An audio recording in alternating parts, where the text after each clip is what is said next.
Good morning, junior hockey fans. This is Stephen Heisler with my co-host today, Eric Ballard.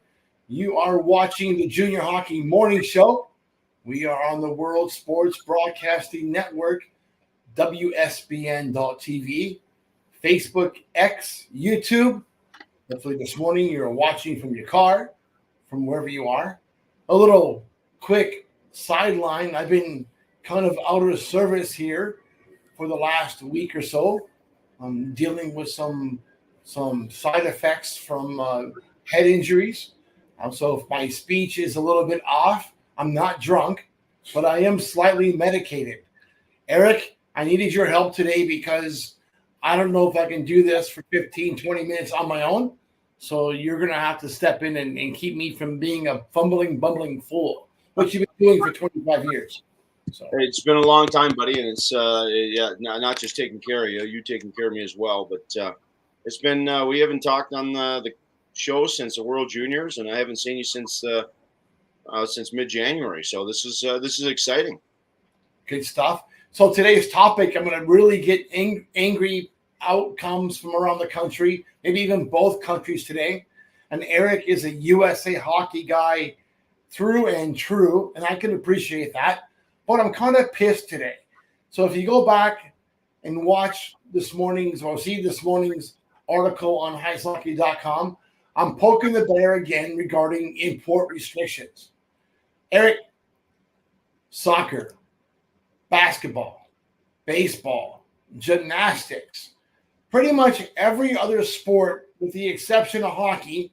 And I'm going to look at Canada first, who has the biggest open door policy for immigration probably on the planet. Anybody can move to Canada and have a good life. But God forbid, if you go to Canada and you're from Slovakia or Russia or Sweden, your son is not allowed to play hockey in the Canadian Junior Hockey League.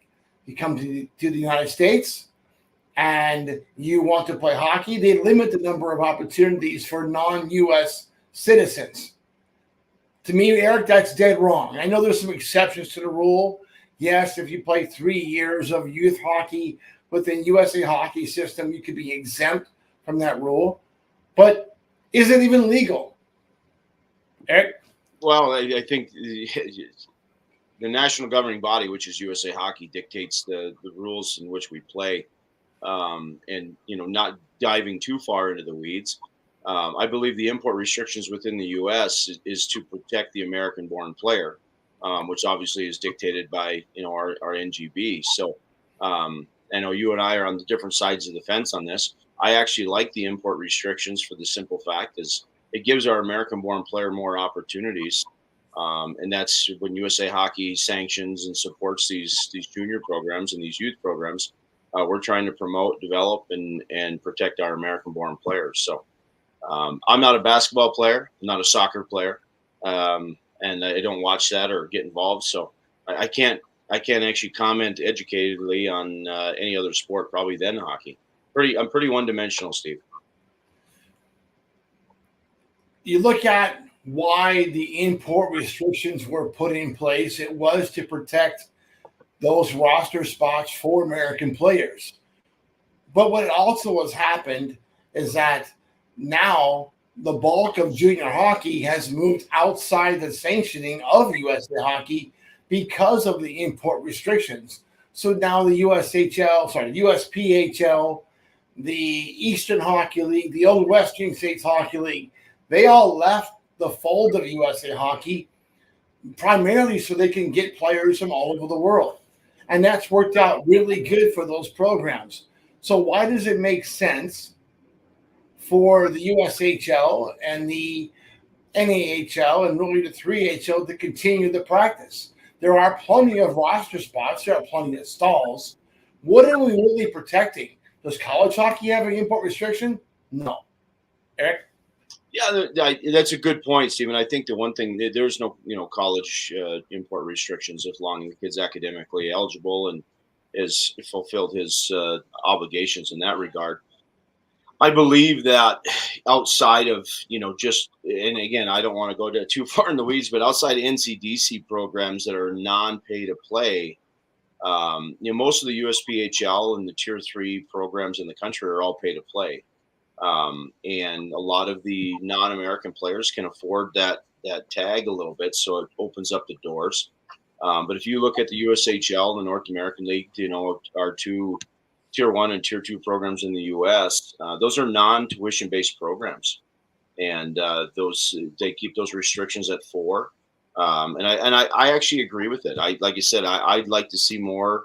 I like where we're at as a country when we have the restrictions, but you're right. The USPHL and the Premier Leagues and all these leagues that have left USA Hockey's umbrella, I'm not quite sure they left because they wanted more imports.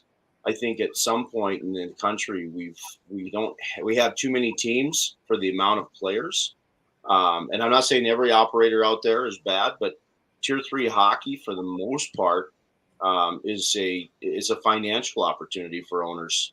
Those guys, it's a little bit of a money grab at times. Again, there's some good operators out there, but just as well as I do, Steve, you've been in this game longer than I have, as far as junior. Some of those programs, it's all about signing 30 guys, getting $8,500 a pop, and making sure their coach is paid for, and they've got a little bit of money in reserve. So I think the import restrictions gives some of those programs the opportunity to recruit non-American players and still fill that, if you will, the bottom line financially. I can understand the import restriction at the highest levels. Maybe for the national team program, absolutely. But at the club level of junior hockey, I don't see why we're still doing that. And you look at Canada, for example, and I'm going to use that one. The BCHL just left Hockey Canada and the Canadian Junior Hockey League for essentially the same reasons. The CJHL wouldn't allow them to carry 16 and 17-year-olds from anywhere else but BC. They wouldn't let them have any European imports, and they limited a number of other imports. And now that has changed. And now a lot of very high-end American prospects that might even be already committed are finding themselves to the best opportunity for their own development, and that is north of the border in British Columbia. So I have to say that we're not always getting the best players. We're not always getting the best American players. So if we're able to not keep them home, why are we worried about locking other countries out of that developmental opportunity here in the States? And we know who's getting the bulk of those import spots. It's the Swedes, occasional Russians. The Canadians, of course, are getting a lot of the import spots. But we're also closing off the rest of the world because we're not allowing all those lesser countries to really develop their players in what could be the best developmental opportunity in the world here in North America. Right? And I think the argument could be looked at both sides. When I coached junior, especially in the North American League, at that point, it was only 2 imports. You could only have 2 imports per roster. And, we had a kind of a general rule of thumb. If it was a goaltender, he had to be your starter. If it was a D-man, he had to be your top 2. And if it was a forward, he had to be one of your top 3. And it limits the ability to bring in some, outside infusion, which I can appreciate, from the coach's perspective. But if we as a country weren't, honestly, and I hope it doesn't offend anybody, on the international stage, USA Hockey has been an absolute monster over the last few years with American-born players. And again, I don't speak on behalf of USA Hockey, but from my perspective, if it's not broke, don't fix it.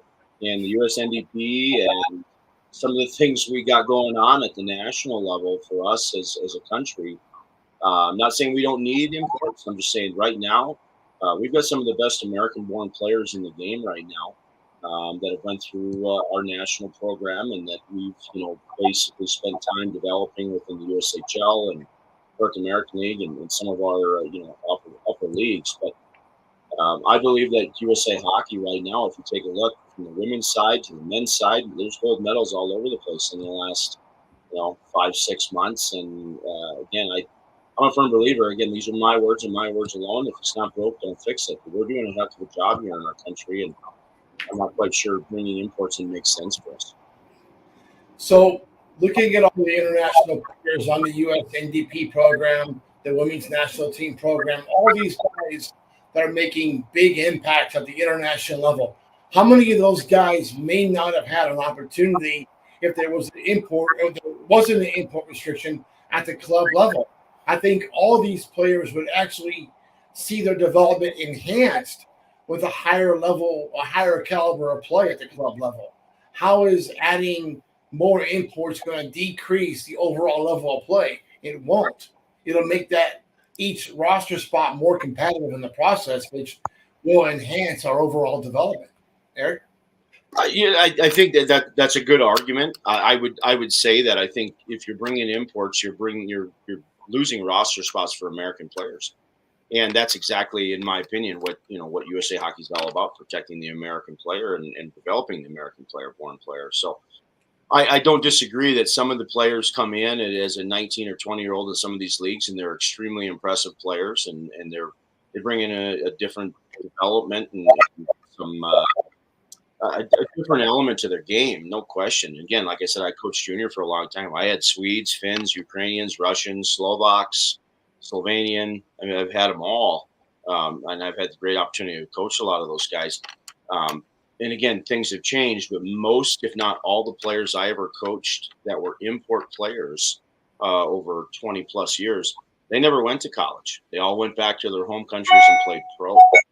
And that for me, I can speak on that specifically, that most of the players that we brought in, especially in the North American League, they had no intentions of playing collegiate hockey here in the U.S. They had full intentions of having a great experience, being one of the better players in the program, and heading back over to their home countries and becoming a pro, which there's nothing wrong with.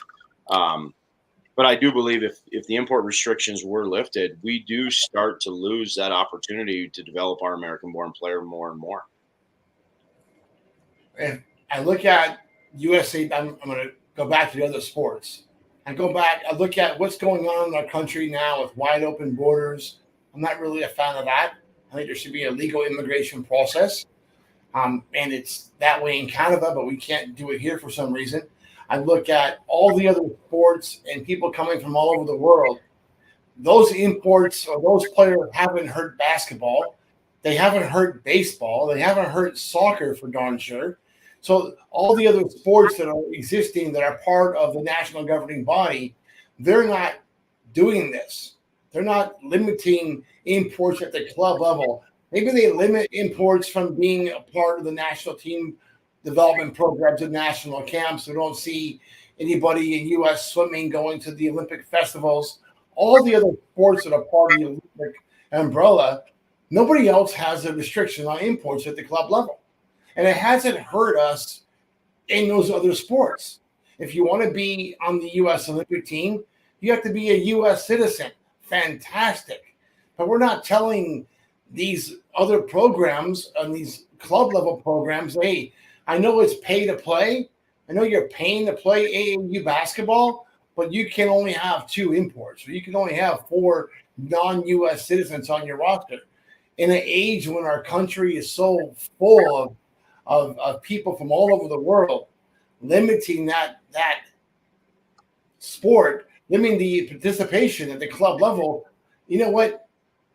I'm of German descent, so the word racism kind of hits close to home, especially what's going on in Israel right now and about a third of my family being Jewish. I have to be very questioned about all things that are racist related, but it sure stinks like racism and nationalism when we're locking out kids because of where they were born, not because of who they are as people. Eric? Yeah, I'm definitely not touching that one. I think the one thing that, again, you hit the nail on the head, buddy. That's why hockey is the best sport out there. And I played multiple sports, but hockey is the best sport. I'm a big fan of what we do at USA Hockey and the NGB, but I will leave you with this. Baseball is a sport I don't watch a lot, but it has a ton of Dominican Republican athletes and less Americans than the Dominican Republic. The Dominican Republic is one of the poorest countries, in the world. And they got a baseball field on every corner. And but to hear your point, Steve, that's why hockey's the best sport. Again, we knew we'd be on different sides this morning on this, but I'm definitely on board with what we're doing here in the state, in the country at USA Hockey, and I like the import restrictions keeping small so we can keep our developing American-born players. Very good. Which time are you at, Mike? I mean, 15:26 right now. We're over? Yeah. Oh, we're busted. We're busted. Folks, we hope that you enjoyed this morning's conversation, slightly drug-infested or influenced on my part, and have an absolutely great day of hockey while you're drinking your coffee. There you go. Cheers, buddy. Cheers, buddy. Thanks for that.